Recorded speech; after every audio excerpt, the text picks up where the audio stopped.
Can you believe it? A material girl and a rich kid are actually in love. When Monroe first met the aristocratic father-in-law, she was immediately put to the test. When he accused her of marrying his son for money, Monroe calmly clapped back. It's true.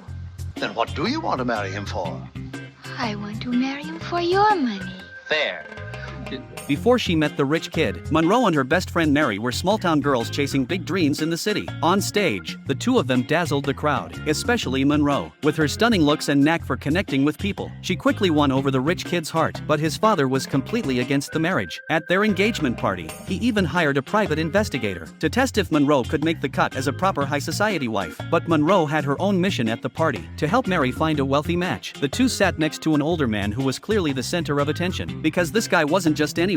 He owned massive mining operations in South Africa. Basically, he was a walking diamond mine. They hit it off immediately. Meanwhile, Mary noticed the investigator lurking outside the cabin. She warned Monroe to watch her words and attitude, and they knew they had to retrieve the camera film. After talking it over, they decided Mary would distract the investigator by going on a date with him, while Monroe would sneak into his cabin to grab the film. But the cabin came up empty, so they had to switch tactics. They invited the investigator over to their cabin. First, they cranked up the heat so he'd take off his jacket, but his pockets were empty. They had to take it further. Mary accidentally spilled her drink on him, and used the excuse to get his clothes off. After some back and forth chaos, they finally found the film in his pant pocket.